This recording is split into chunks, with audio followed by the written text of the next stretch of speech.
Leo nimepata fursa ya kutembelea makazi ya mama yangu anayejulikana kwa jina la Yusta Ruoga, na hapa nipo katika himaya ya makazi yake.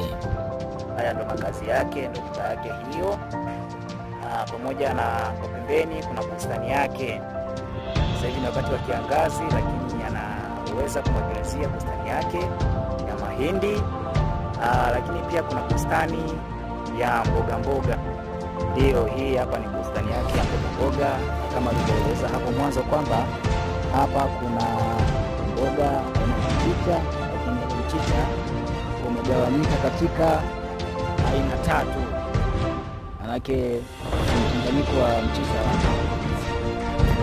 Naam, mbali na kustawisha mboga za majani, lakini pia mama huyu anafanya kazi za kustawisha miti ya matunda ambayo inaonekana hapa pichani: maembe, mipapai, chungwa na kadhalika. Lakini papo hapo pia anafanya ufugaji wa kuku. Asante kwa kusikiliza. Naitwa Yusta Francis Ruoga. Mimi ni mwenyeji wa mkoa wa Ruvuma, ijapokuwa mimi nimezaliwa mkoa wa Njombe.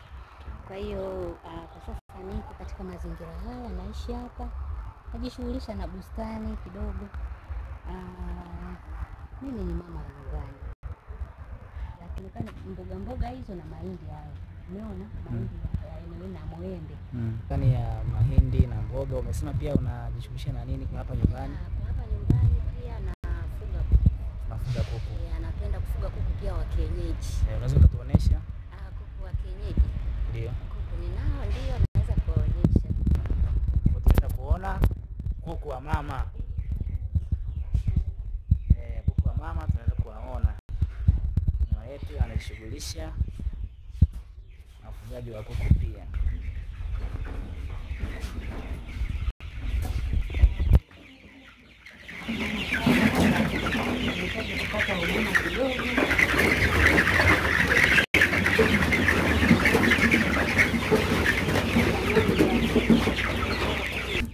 Asante mama. Nimeona hapa kuna kuku wengi.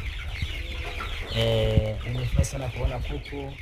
Ninaamini kweli wewe ni mfugaji mzuri. Tuseme ni mkulima, kwa sababu kwenye kulima kuna pia na ufugaji vinaendana.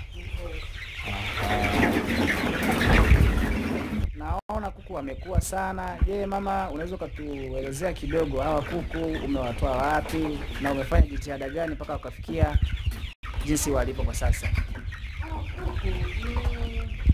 Ni mbegu za asili ambazo zinazalishwa katika hali ya ubora. Ndio.